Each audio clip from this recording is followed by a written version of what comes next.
মানে মধ্যবিত্ত quality use করতেছে ফিল্টারগুলা। এই দুটো সে লাগাইছে হচ্ছে ওর হ্যান্ডলিংটা ইমপ্রুভ করার জন্য, যে ছোট ছোট পাথর বা বালুর আওয়াজ কিন্তু কেবিনে আসে। এছাড়া ওভারঅল গাড়ির কমফোর্ট বা সেফটিটা নিশ্চিত হয়। টয়োটার বিভিন্ন ডিসিশন আমার সবসময় অদ্ভুত লাগে। তখন চাইনিজ শক অ্যাবজর্বার লাগায় সামনে পিছনে চারটাই, চোখ বন্ধ করে চালাইতে হলে বাটি লাগবে।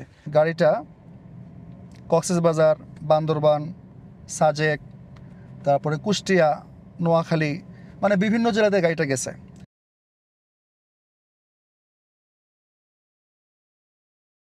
আসসালামু আলাইকুম, আমি সাইদি হোসাইন, আশা করি সবাই ভালো আছেন। যে গাড়িটা চালাচ্ছি এটা হচ্ছে এক্সিও জিটি 2009 মডেল। রেজিস্ট্রেশন হয়েছে 2014 সালে। তো প্রায় 11 বছর এর উপরে চলতেছে এটা বাংলাদেশে। তো এই গাড়িটার ডিটেইলড ভিডিও কিন্তু আমার চ্যানেলে আছে, 2022-এর ডিসেম্বরের দিকে করা। তো চাইলে ওইটা দেখে নিতে পারেন যদি এই গাড়ির সম্বন্ধে কোনো কিছু জানতে চান। এই গাড়িটা কিন্তু সিলেট থেকে নেওয়া, এখন যে ওনারের কাছে আছে সিলভি, এই গাড়িটা কিন্তু সিলেট থেকে নেওয়া 2020 সালে, করোনার আগে পরে। তো আমিও কিন্তু গেছিলাম এই গাড়িটা রিসিভ করার সময়।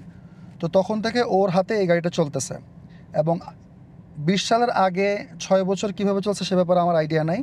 কিন্তু সিলভির কাছে গাড়িটা কক্সবাজার, বান্দরবান, সাজেক, তারপরে কুষ্টিয়া, নোয়াখালী, মানে বিভিন্ন জেলাতে গাড়িটা গেছে।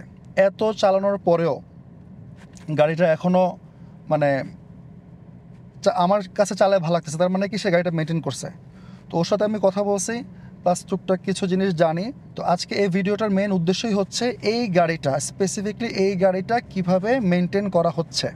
মেনটেন্যান্সের অন্যতম গুরুত্বপূর্ণ একটা পার্ট হচ্ছে ইঞ্জিন অয়েল। এই গাড়িটার রিকমেন্ডেড ইঞ্জিন অয়েল হচ্ছে 5W30। তো এই গাড়ির ওনার মোবিল সুপারের 5W30 এই ইঞ্জিন অয়েলটা ইউজ করে। তো এটা ইউজ করার কারণ হচ্ছে এটা দামটা রিজনেবল, আর ফ্রিকশন ফাইটার টেকনোলজি ইউজ করছে, যেটা আপ টু 65% প্রোটেকশন নিশ্চিত করে। গিয়ার অয়েল হচ্ছে ম্যানুয়াল গিয়ার অয়েল, যেহেতু ম্যানুয়াল গিয়ার বক্স।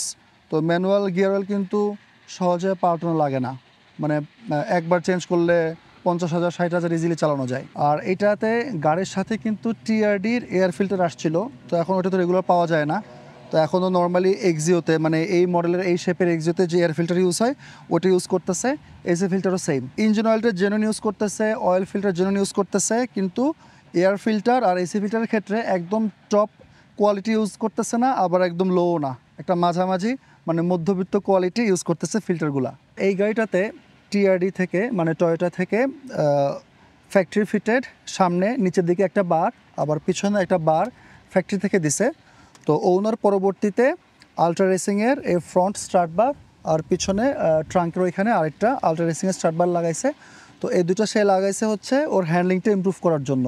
টায়ারের প্রোফাইলটা হচ্ছে 215, 45, 17।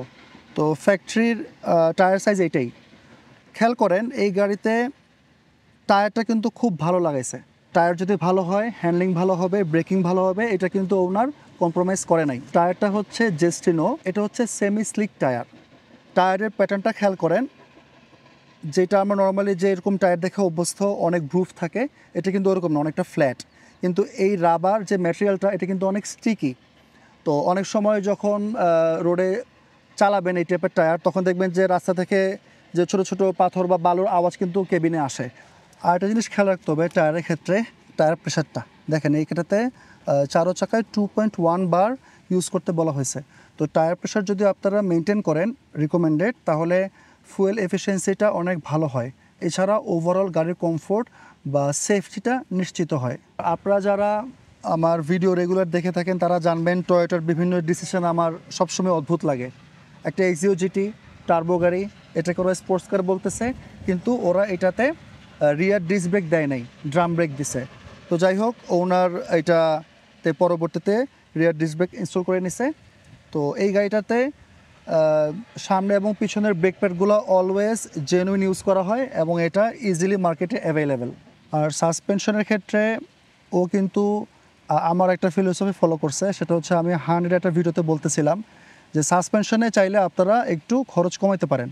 তো ও 2020 সালেই যখন গাড়িটা প্রথম নেয়, তখন চাইনিজ শক অ্যাবজর্বার লাগায় সামনে পিছনে চারটাই, এবং প্রায় 3.5 বছর বাংলাদেশের বিভিন্ন জায়গায় চালায় এবং মোটামুটি রেগুলারই চালায়।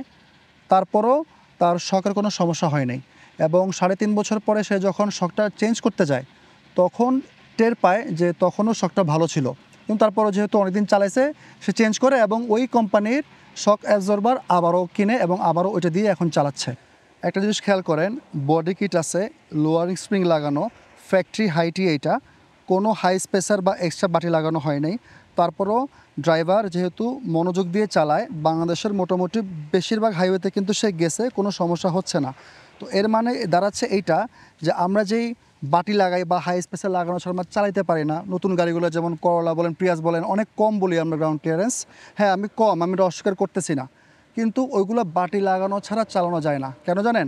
কারণ হচ্ছে চোখ বন্ধ করে চালাইতে হলে বাটি লাগবে, কিন্তু এই গাড়ির ওনার এই হাইটেই, মানে স্টক যেটা হাইট, এখানে এভাবেই চালায় আসতেছে গত 4.5 বছর ধরে।